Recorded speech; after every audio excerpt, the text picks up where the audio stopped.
Now the second story in our series on the No Child Left Behind law.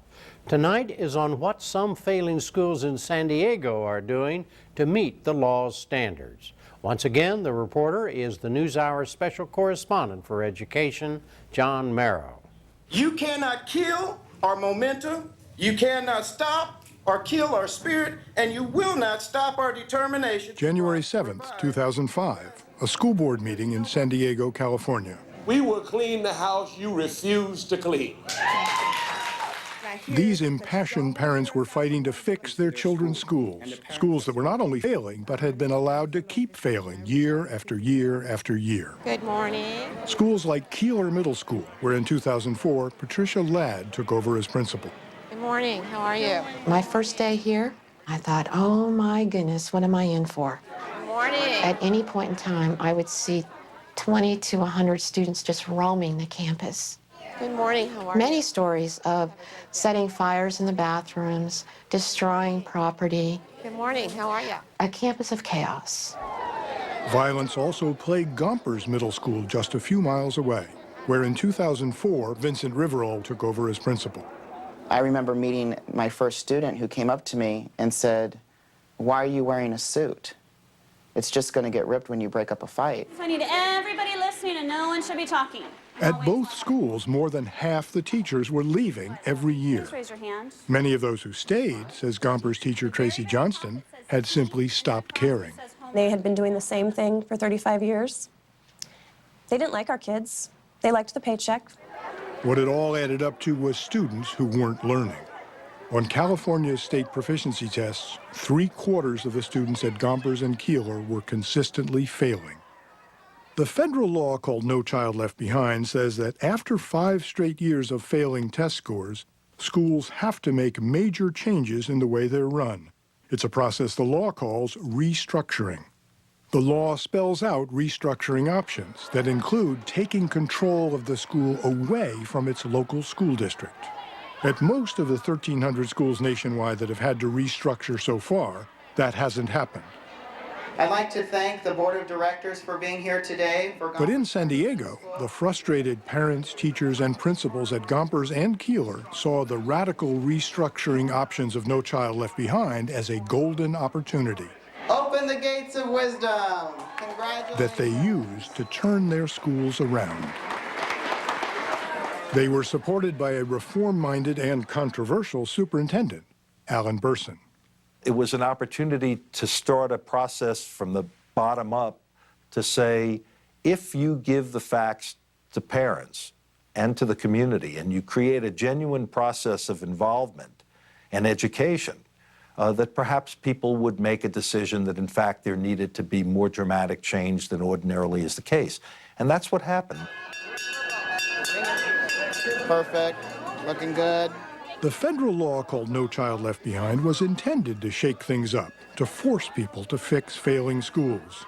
In San Diego, at Gompers and Keeler, that is precisely what happened. But the way that the school system has reacted to what these two schools have done is raising questions in San Diego. Is the system more committed to the students' interests or its own? Flashback to September 2004. Keeler had just been forced to restructure under No Child Left Behind. Gompers had just been forced to restructure too. To figure out just how to do that, the principals at both schools put together teams of teachers and parents. We gathered together what we called a work group, and we started talking about a dream school. What are the qualities of a dream school? They decided that more than anything else, they needed a staff of highly committed teachers. But the union contract with the San Diego School District made it hard for principals to hire the teachers they wanted. Case in point, when I was staffing this school as a first-year principal here, I interviewed a candidate. I decided not to hire that candidate. 2 days later, based on seniority, that teacher was at my staff development without me knowing it and said to me, I was assigned here anyway. Union seniority rights also made it easy for good teachers to leave a school after just a few years.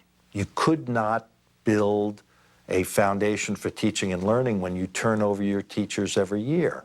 Superintendent BERSIN asked the teachers' union to grant a waiver of some of its rights, but the union didn't give it to him.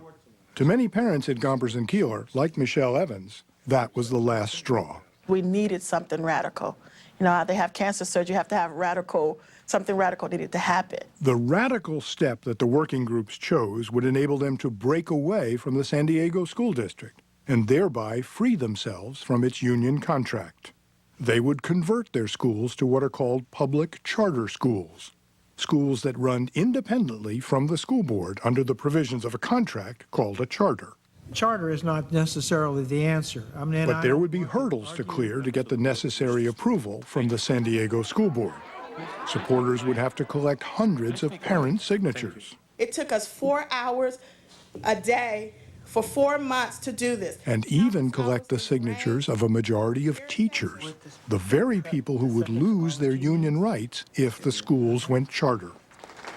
But the charter supporters cleared that hurdle too. You did it.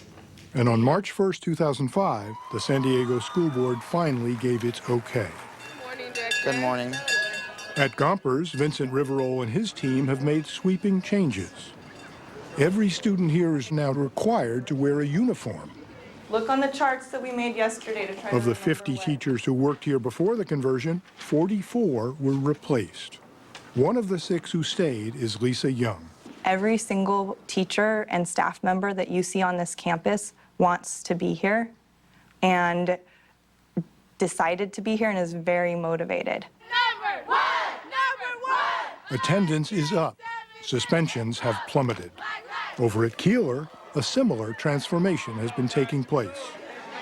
We're going to walk to class and we'll get started on the test this morning, all right? You guys ready for this? Yes. All right. No longer bound by district regulations, Keeler's teachers say they can now tailor what they do in the classroom to better meet their students' needs. Can anybody make a prediction of what you think is going to happen next in this text? It says, Stacy Roth teaches 8th grade humanities, which combines English and social studies. She uses current events in some of her classes, like the controversy over radio host Don Imus. We read several articles with differing points of view, and then I had them write NBC to tell them whether they thought Imus should be fired or not. But wait a minute, that's not part of some state curriculum. What about? It's writing a business letter. It's reading text and thinking about it critically, and then writing a business letter. It's all in the 8th grade standards. It's the way you use them to encourage kids to write to a specific audience so that their voice can be heard. What you know now about working for change. What I know now. Keeler is especially proud that its student test scores have gone up enough to satisfy the requirements of No Child Left Behind. Yet, despite their success, the charter school principals and their supporters feel that the public school system has been hostile. In 2005, the school board fired Superintendent Alan BERSIN. His replacement, Dr. Carl Cohn, is an advocate of keeping schools within the system. Superintendent Cohn declined our request for an interview. Is the district playing fair with you? No, they're not.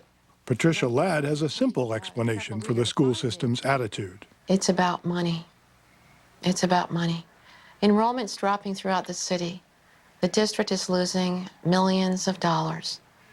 Millions of dollars. How much does San Diego Unified School District lose every time a kid signs up for Keeler or another charter? Approximately $6,000 per child. Between Keeler and Gompers, that adds up to an almost $8 million loss every year. Ladd points to a letter the school district sent that steers families in the Keeler neighborhood to a district middle school called Bell. Bell had more than 4 times as many suspensions as Keeler and lower test scores.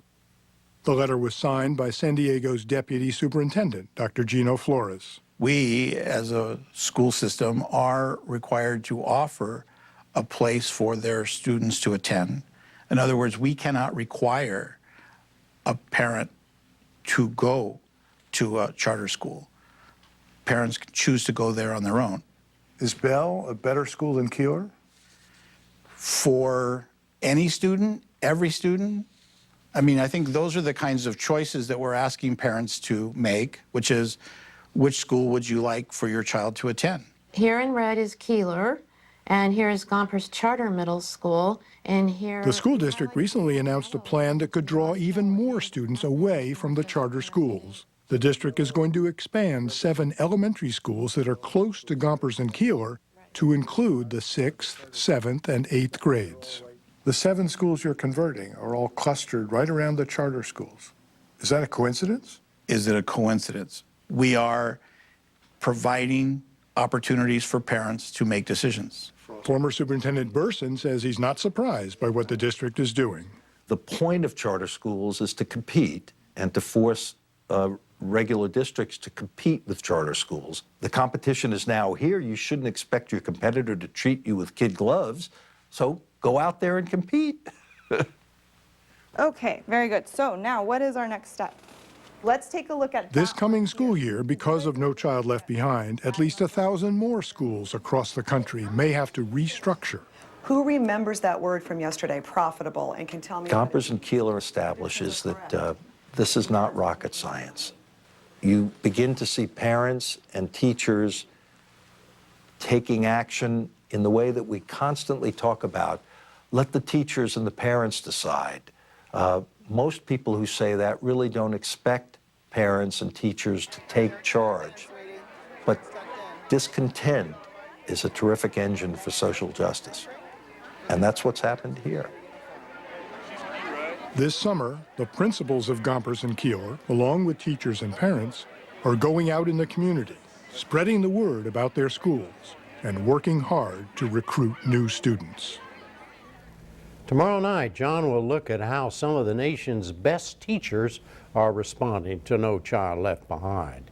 You can watch last night's report and learn more about the No Child Left Behind law on our website, as always, at pbs.org.